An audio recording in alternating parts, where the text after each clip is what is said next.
Ada banyak sekali komunitas organisme kecil yang tidak biasa, yang hidup di Laguna, di Patagonia. Dan mereka adalah bentuk kehidupan pertama yang pernah ada. Tidak ada yang tahu tentang mereka sampai dua ilmuwan, Brian dan Maria, pergi menjelajahi daerah-daerah tertentu di Patagonia. Patagonia menempati hampir setengah dari wilayah Argentina, dan hanya sedikit orang yang tinggal di sana. Hanya beberapa petani dan peternak domba yang sebagian besar tinggal di dekat sungai dan menanam berbagai macam tanaman seperti apel, pir, dan alfalfa. Dahulu kala tempat ini merupakan tempat yang liar dan jauh tempat suku-suku Indian tinggal.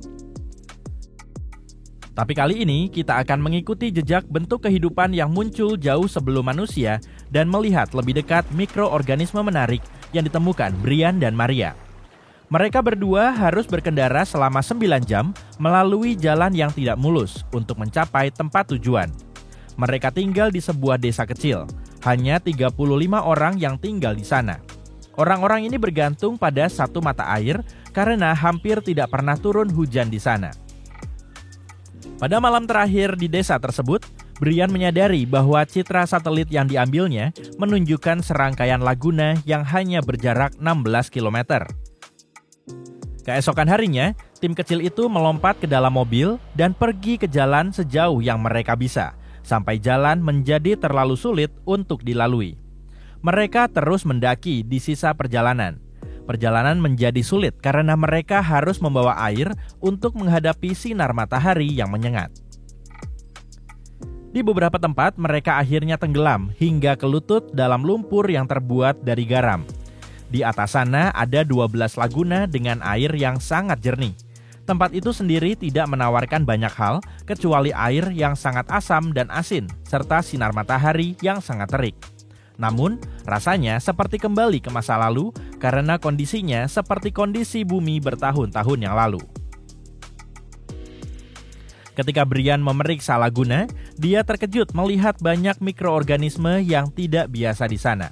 Kita menyebutnya stromatolith, dan mereka sangat kecil sehingga kita bahkan tidak bisa melihatnya tanpa mikroskop. Tapi makhluk itu berkumpul dan membentuk komunitas yang besar. Di masa lalu, banyak spesies yang tidak biasa hidup dengan cara ini. Misalnya, Cyanobacteria. Mereka penting pada masanya karena mereka menghasilkan oksigen. Bumi pada tahap awal tidak memiliki banyak gas ini di atmosfernya. Stromatolith pertama mungkin dibentuk oleh beragam jenis bakteri yang tidak menghasilkan oksigen dan hidup damai di sana. Mereka membentuk lapisan-lapisan, menumpuk di atas satu sama lain sehingga setidaknya beberapa di antaranya bisa mendapatkan sedikit sinar matahari. Mereka menggunakan pasir dan cairan lengket untuk tetap berdekatan.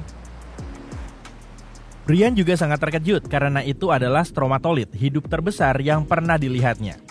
Stromatolith hidup biasanya tumbuh setinggi lebih dari 1 meter, tapi yang baru ditemukan ini memiliki lebar 5 meter dan tinggi beberapa meter, sangat besar dibandingkan dengan stromatolith yang hidup di tempat lain. Dan fosilnya bahkan lebih besar.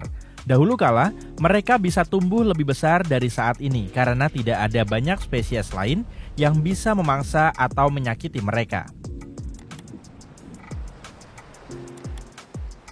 Selain itu, saat ini ada banyak organisme lain yang dapat tumbuh lebih cepat dan lebih besar dari mereka dan mengambil ruang mereka.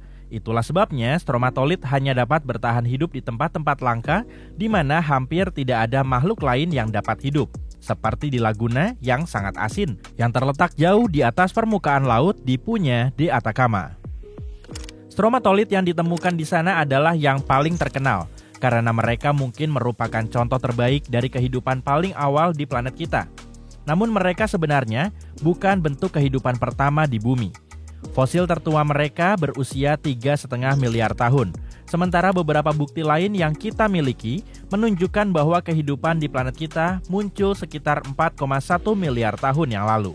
Mungkin beberapa stromatolith juga hidup pada masa itu, tapi bumi sudah banyak berubah sejak saat itu dan tempat-tempat yang mungkin menjadi tempat tinggal mereka sudah tidak ada lagi. Sekilas semua ini mungkin tidak terlihat penting karena belum ada yang menemukan makhluk eksotis dan aneh yang belum pernah dilihat di dunia ini. Tapi, ini adalah contoh penting dari pencarian kehidupan di tempat lain di alam semesta. Para ilmuwan yang tertarik untuk mempelajari Mars sering datang ke tempat ini karena mungkin saja mirip dengan rupa planet merah itu di masa lampau. Jika ada fosil yang tersembunyi di bebatuan purba di Mars, mungkin saja fosil itu mirip dengan stromatolith ini. Sebuah negeri yang jauh di sana telah mengungkapkan beberapa rahasianya, Antartika, dengan dunia yang hilang yang ditemukan di bawah esnya. Antartika tidak selalu menjadi tanah yang dingin dan terisolasi dari salju dan lapisan es. Dulunya, Antartika merupakan bagian dari super benua Gondwana, bersama dengan wilayah yang sekarang menjadi Amerika Serikat, Afrika, Australia, Semenanjung Arab, dan anak benua India. Namun, pada suatu saat, benua ini memisahkan diri dan membangun kehidupannya sendiri. Benua ini terbentuk ketika daratan lain mulai menjauh, yang kemudian menciptakan garis pantainya sendiri. Tapi Antartika juga berbeda dalam banyak hal lainnya saat itu. Dulunya, Antartika adalah sebuah daratan yang ditutupi oleh hutan yang megah dan sungai-sungai yang penuh dengan kehidupan. Para ilmuwan menggunakan radar dan satelit untuk menjelajahi dunia misterius yang tersembunyi di bawah es di sana. Tanah purba yang dekat dengan Samudra Hindia ini luasnya sebesar negara bagian Maryland, Amerika Serikat, atau Belgia. Usianya lebih dari 14 juta tahun. Beberapa penelitian mengatakan bahwa daerah ini terbentuk lebih dari 34 juta tahun yang lalu, jauh sebelum Antartika mengalami pembekuan yang dalam. Pada awalnya suhu di sana lebih tinggi, mungkin seperti cuaca di Patagonia atau hutan hujan beriklim dingin di Tasmania, Selandia Baru, atau bahkan mungkin lebih tropis dari itu. Namun, ketika iklim menjadi lebih dingin, gletser kecil mulai terbentuk di bukit-bukit yang dekat dengan sungai. Lembah-lembah tenggelam lebih dalam karena semua es yang menutupinya.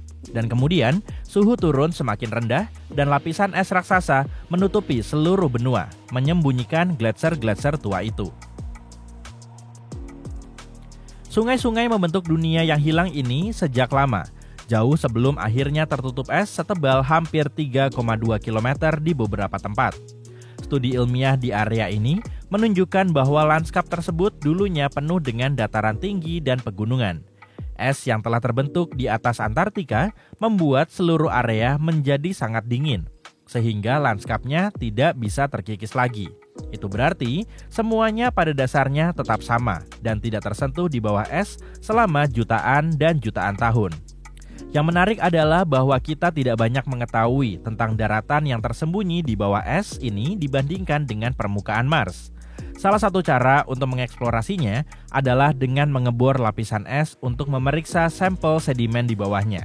Sampel ini bisa memberitahu kita lebih banyak tentang flora dan fauna purba yang membeku di bawahnya. Ini bukan metode baru. Metode serupa pernah digunakan untuk mengumpulkan sampel berusia 2 juta tahun di Greenland. Australia juga memiliki dunia rahasianya sendiri.